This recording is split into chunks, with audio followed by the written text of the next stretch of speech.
Thank you very much. So a bit more first on the details of the Dead Sea Scrolls. We go to ancient Judea in the eastern Mediterranean. The scrolls date roughly from the 4th century BCE until the 2nd century CE, and they are, in a strict sense, manuscript artifacts from 11 caves near the site of Qumran, on the northwestern shore of the Dead Sea, and in a broader sense, manuscripts from other sites in the Judean desert west of the Dead Sea. There's a little map over there. There is a general, and that's a problem in the paleography for this, there's a general scarcity of internally dated evidence from the region from the period. The outer limits are set by internally dated manuscripts from Wadi Dhali, it's north of Jericho, Wadi Murabaat and Nahal Ghever, south in the Judean desert.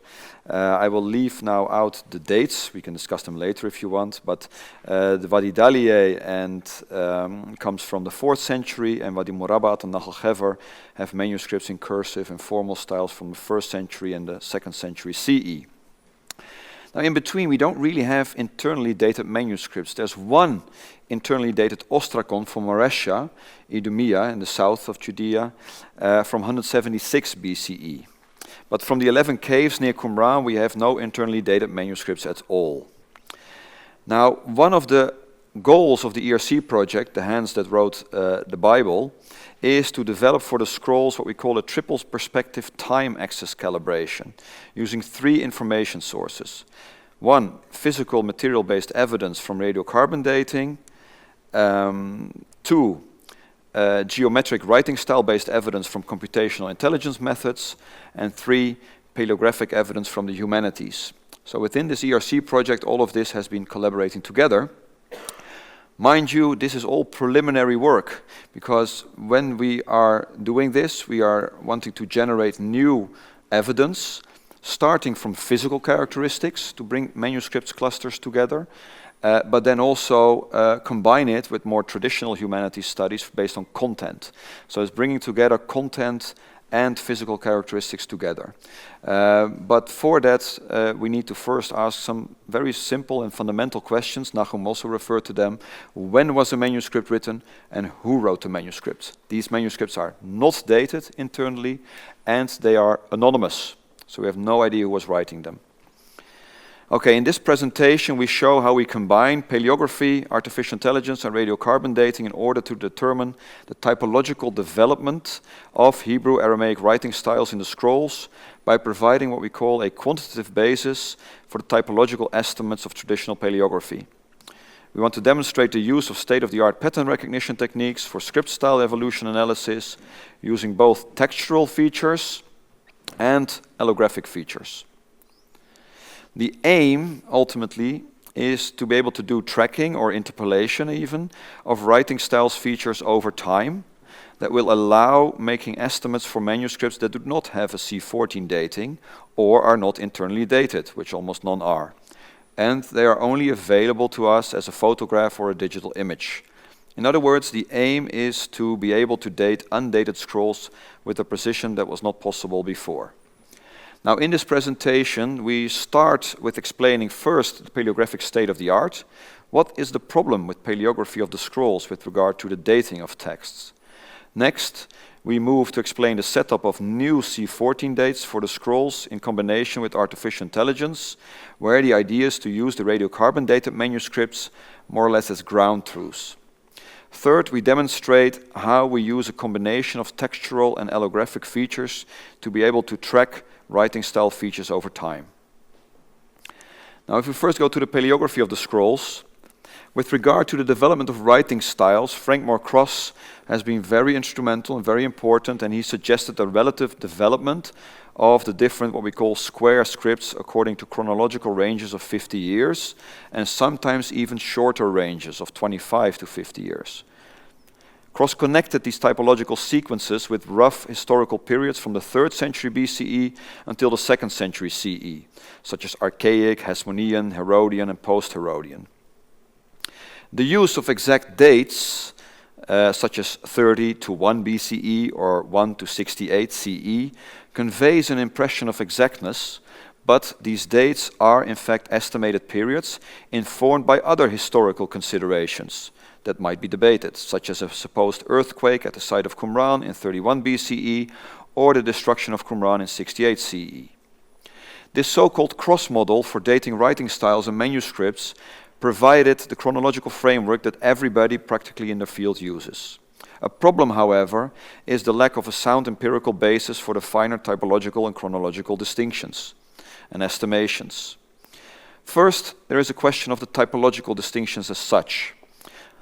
Cross made a distinction between formal and cursive types, but he also suggested intermediate types such as semi-formal and semi-cursive, and various interactions between the four types on individual letter level during the period. Now, in the ERC project, we do not ignore the fully cursive styles, but we focus on what Cross and others have termed formal, semi-formal, and semi-cursive. Whereas the distinction between formal and cursive is readily understandable, the further distinctions between semi-formal and semi-cursive, or the use of round or vulgar semi-formal even, are less so. And also the proposed chronological interactions between the types is not so clear. Furthermore, when it comes to specific manuscripts, on individual letter level, there's often not one style, but a mixture of styles. The variety of styles, also within individual manuscripts, cast doubt on the linear approach that underlies the cross model. The question is whether it makes sense for tracking the development of writing styles in the scrolls to think from such a concept of a linear evolution model. Second, there is the dating of the typological sequences.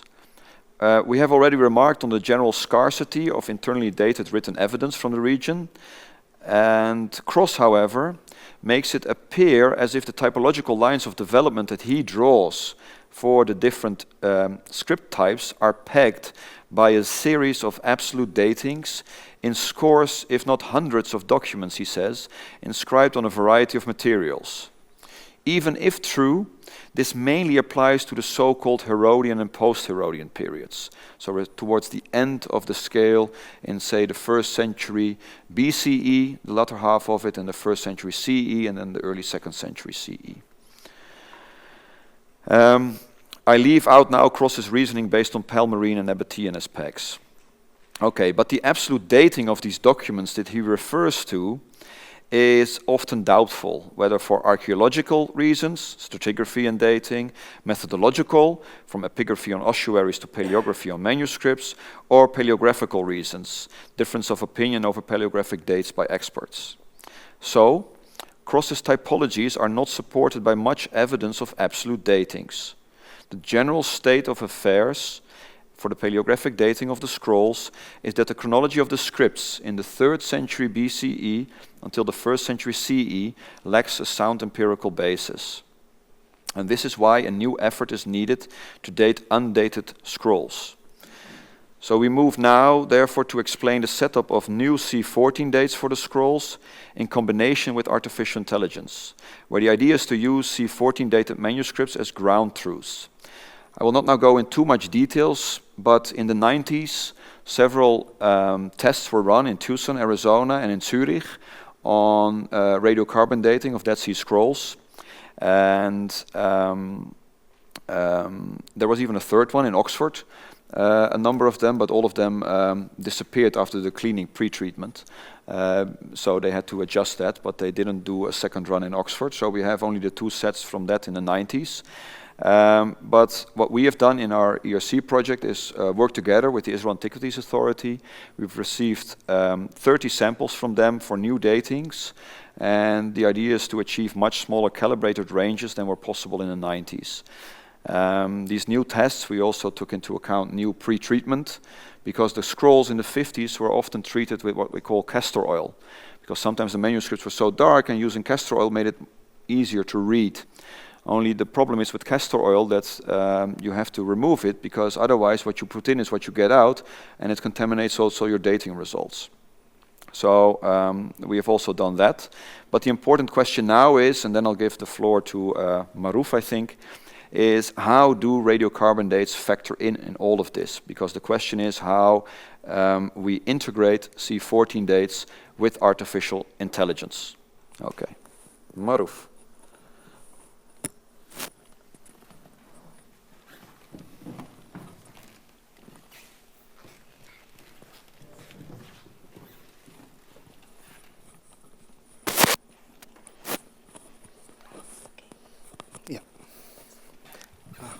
Thank you, Mladen. Sorry. So I will start from here. A lot of time people ask this question, like if classical paleography knows where to put in, and if you've done physical C14, where does artificial intelligence comes in? So this picture explains a bit. These are the exact three of the results from those 30 fragments, and this is the exact result we get from the physicists, the people who does radiocarbon dating. The radiocarbon dating is physical, it's precise, but it comes with a probability curve. Rather than getting one single date, you get a distribution of dates. You get 1 sigma values, you get 2 sigma values. And the thing is that if there is a document, you know that it was written likely that in a year, not in over 100 years. So you want to find out that year. And from this radiocarbon spectrum, let's say for 50 or 50, 60 years of a spectrum, we want to narrow it down. And that's why we need artificial intelligence to solve that problem for us. Now, the first thing we need is we want to work with the character itself. We don't really want to work with everything else. So these are the fragments we get from IAA. And with these fragments, there is like this color calibrator, number text, and the other things are coming in. And if you see the last 3 of each of the rows, they are like the traditional method to extract characters. And the second one for each of the rows is the manually labeled one, how a classical paleographer would do it. And you see that they're really concentrated on the original content, the writing, not the other things. So we have to find a way how we can automatically extract the other things. And once we do that, we have this different kind of feature extractor, like Nakum was saying. Then we calculate the features within the writing. Then what we do is we find our object of interest, like textural feature, allographic feature of each of these documents. So we kind of develop a style of writing over time. And then we can really say that where these individual fragments are fitting in if we have the whole timeline of the style development. And now to go into a bit back, so for character extraction, we build a neural network architecture where here each of these blocks actually tries to calculate what we exactly look in. So a color image goes in, and what you get out is just the characters. To give you an example, so this is an image you give into the neural network, and we develop the network. So this was actually developed by us. Then what you get is exactly this thing, and nothing else. So it's true for all the fragment images, all the plate images, and everything. And once you go to this point, you start calculating allographs, features, and other things. And now I'll give the floor to Lambert, who will explain a bit more into this kind of structure and feature calculation. Yeah.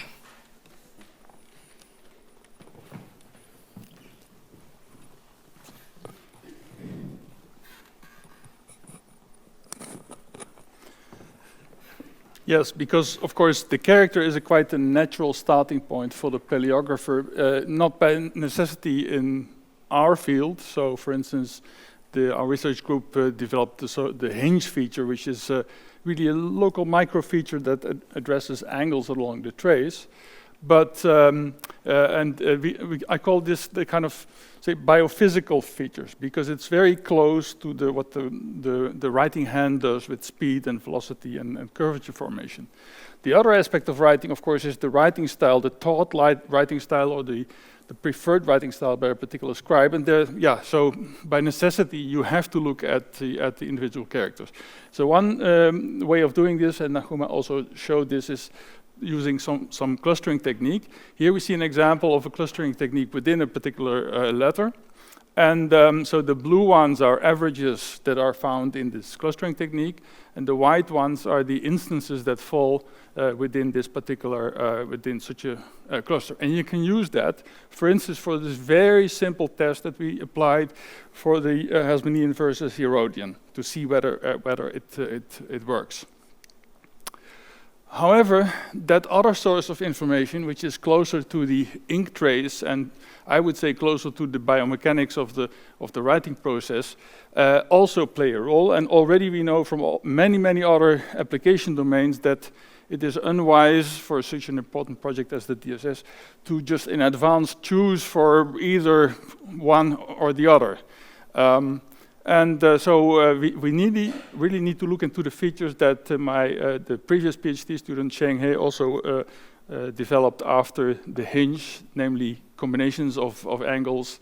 The quill hinge, to mention just, is one that was originally focused on medieval script because of the thickness variation along the trace, but then it turned out that also for other script types is very informative, because it's really stylistic. If you have really the way the scribe does the thinning of a long stroke down, can be individual. So we are looking into all these features and try to find the best ones. Now, originally, we thought that the style development could be conceptualized as a kind of continuous analog process, a fluent process, you can say. So nonlinear curve fitting or neural networks could be used to estimate the date. But you can only do that, and this is the problem, if you have a regularly sampled collection over time with a large number of manuscripts for each period. Because deep learning and neural networks and modern AI is powerful, but the price attached is that it only works with a lot of data. So in one case, we really succeeded quite well in doing this. This is the medieval palaeographic scale, where medieval acts could be entered into the system and then be dated on the basis of the features I just talked about. But there you have, evenly spaced at 25 years intervals between the 1300s and the 1500s. Well, evidently, we don't have that in the Dead Sea Scrolls. Things you can do is what Sheng He developed is using Cohonan self-organizing map. It's a technical term, but it's a kind of table that shows the evolution of shapes in a plane, like the blue characters you just saw, but then over time. And then the final accuracy here, or the mean average error in years, was about 12 years for the best possible methods. So we are not in that kind of, let's say, fantastic situation with the Dead Sea Scrolls. There are a few internally dated manuscripts, but already by looking at it even as a non-paleographer, I can see some serious style differences. The internally dated ones, they look a little bit more cursive, have some connection lines that are, and the formal type of scripts. I think the Dead Sea Scrolls, I'm not an expert, so don't kill me for this. But the internal ones, they look too different to be really immediately usable in this refinement process. So, just one example of one of the simple things, Hasmonean versus Herodian. So here we see a scan where the red marked characters are considered Hasmonean, and it is with a fairly high likelihood. And the best fitting characters from the tables that you just saw, they are on the upper right. And the system as such, this is from the Monk system that we developed. Of course, complete catalogs of characters, bigrams, n-grams, and words are being developed. So, summarizing this part, the current approach is we're not doing interpolated, smooth style development over time yet. I think for the moment we all will be very happy if we find a pointwise matching of manuscripts around the C14 anchor dates. And because of the difficulty of the problem, we really need to use both textural and allographic information. We're going to do this by using a trick that we already know, is by just adjoining the vector. It's called, you just put the list of numbers next to each other and use an advanced classifier. So there's much more to say, but given time, I think it's best if I give...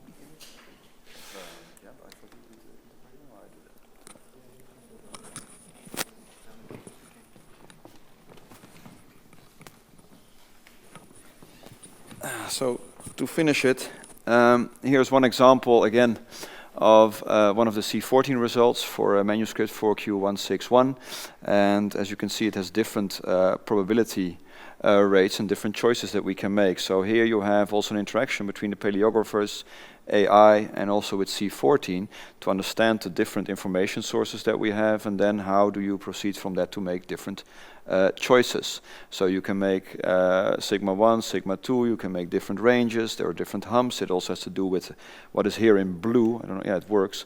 So the blue line is the background C14, as it were, against which samples are being set then. And that's being made around the world by several of these laboratories. The background line, sometimes little changes are being made in there, and so on and so forth. But this is the stuff we have then, and then we can talk about it, think about it, and like that proceed. Because one of the questions that I have as a paleographer is, for example, this gives a range, a possibility, a probability range. It's much different from an internally dated manuscript, which gives you one point in time. So how does this different kinds of evidence relate to each other in order to be able to date undated manuscripts based on the style of writing?